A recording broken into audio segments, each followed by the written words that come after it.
Okay, so we're at about the halfway point with the fillets and the potatoes cooking again. We're going to flip the fish. That's what the instructions call for. We'll take a look at the potatoes while we're at it. And those potatoes are looking great. That cheese is getting there. Looking nice and toasty. Those are going to be good. Alright, now we're going to take these guys out. Just give them one flip over. Looking good. Ooh, nice and crispy. Yeah, they're going to be. Yeah, on the back burner there is that macaroni and cheese. It's about ready to be drained. The burner's turned off, and we're just going to flip these guys, put them back in the oven, and drain the macaroni and cheese. That's the agenda. It's about 1:50, 2 o'clock in the morning.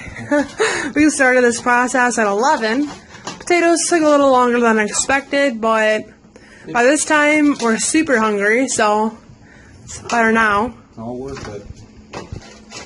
Always tastes better when you put a little bit of Exactly. tender love and care into it. And it's super important that we grease that sheet. Otherwise, those guys, their skin would be sticking and you'd have a really hard time getting that off of there.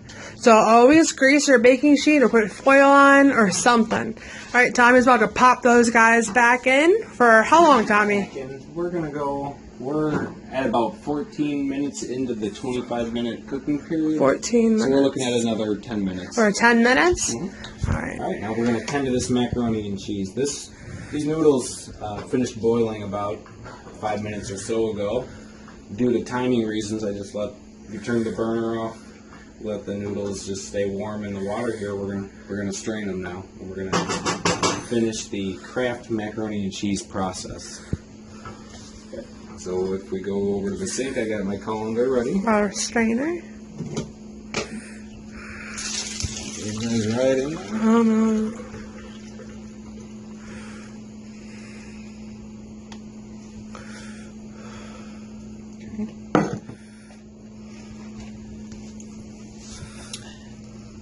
There's no more heating with macaroni and cheese after the boiling part, so I don't like to let the noodles sit for too long. Let's get that water out of there, start blending the ingredients, let the butter and the powder work with the temperature and create a nice little cheese sauce with that macaroni and cheese.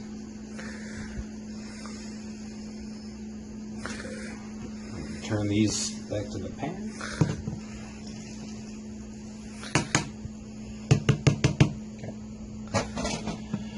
Back to our station here, and I actually have to refer to the instructions because I don't know these by heart. Alright, so calls for 4 tablespoons of margarine or butter.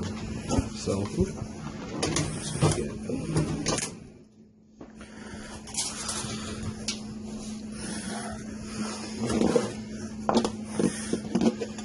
there's a little bit of eyeing up power. We're going to call that 1 tablespoon. Call it 2 tablespoons.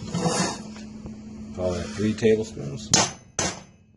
A lot of butter. Yeah, that's what it calls for. Make that last one nice and hearty. 4 tablespoons. No, see, Tommy does it differently. I always put while my noodles are being drained in the colander, I put my cheese packet in the hot saucepan. Then I add my milk, stir that in. Then I add my noodles, and then if I need butter, I add it. So it's kind of cool to see somebody else do it a different way. Yeah. I'm not saying it's wrong. Nobody's wrong. If it tastes good, that's all that matters. Yeah. There's a reason to the order. I like because the butter needs to melt. I like to get that in first. Now, are you going to season that with salt and pepper, or is the packet good enough? I will. I'm not going to season the whole dish. No seasons. No.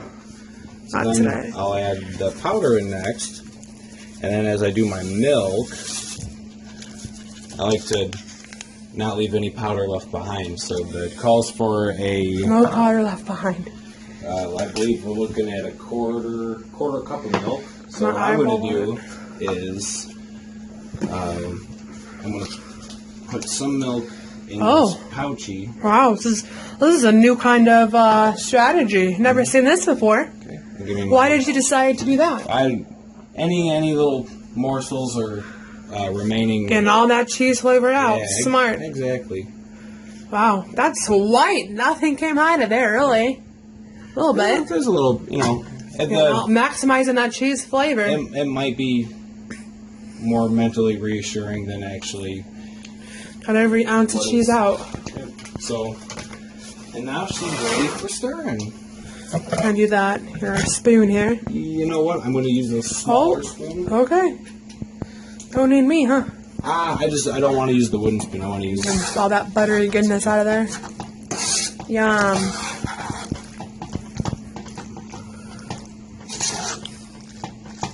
This smells like childhood. Yeah. Smells like Friday night. Mom still got to work. She's making that mac and cheese and homemade sloppy joes before she runs out.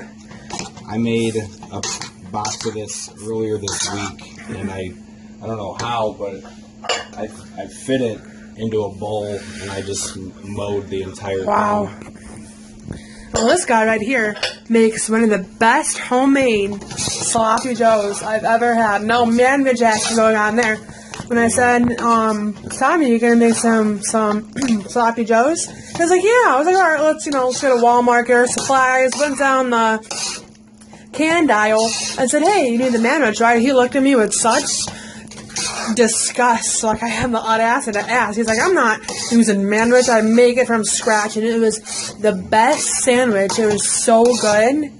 Mom's recipe. Got it from Mommy, because Mommy makes a hell of a sloppy joe sandwich, too. Yes, she does.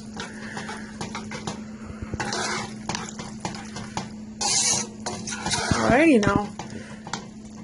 Gonna stir that up, and we'll maybe put on the burner for low with this lid so it's nice and hot when our fish and our potatoes are ready. And we will be back when we are ready to take our last things out of the oven. I think we'll be plating very soon. Plating, yes. Alrighty. Okay.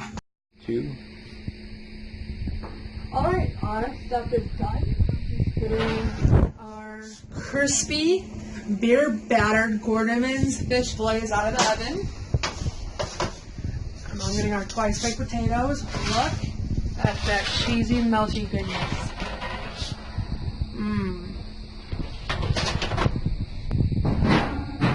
Turn the oven off. It's super hot in this house. We got our salad back here.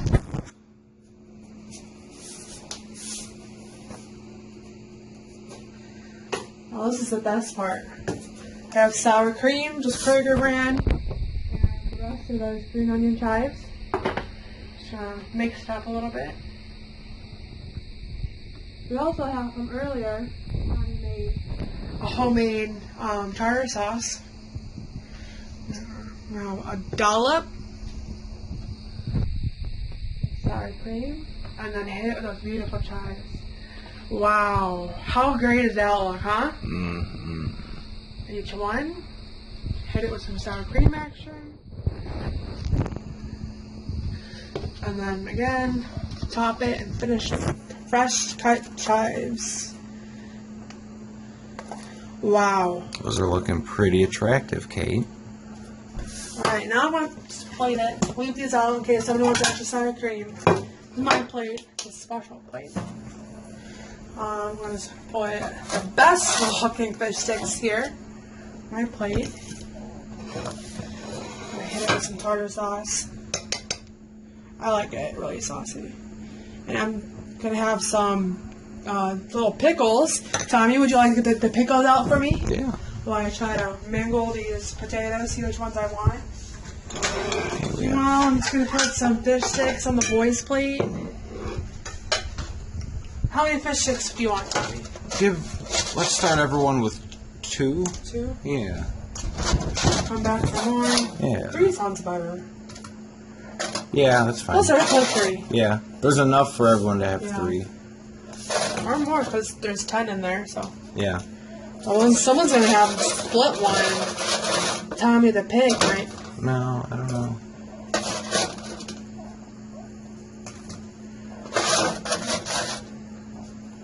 Oh, just get rid of this one out in the full pan so we can just start for like I'm going to probably the last one.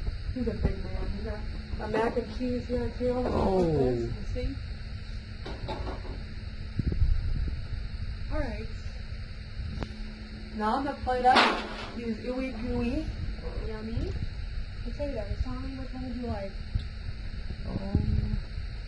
Why don't you just why don't you give that big one this one? You probably, To me, yeah, pretty nice looking. that is nice looking. I think we take this one at the end.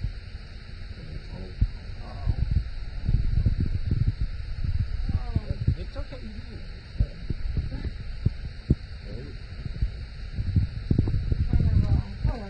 No, it's good. You used to. It automatically shut off because there was low light. It's okay. It got most everything. So this is our final. Okay, we got our two salads, me and Kate, and then here's our plates. I'll pull those to the shop.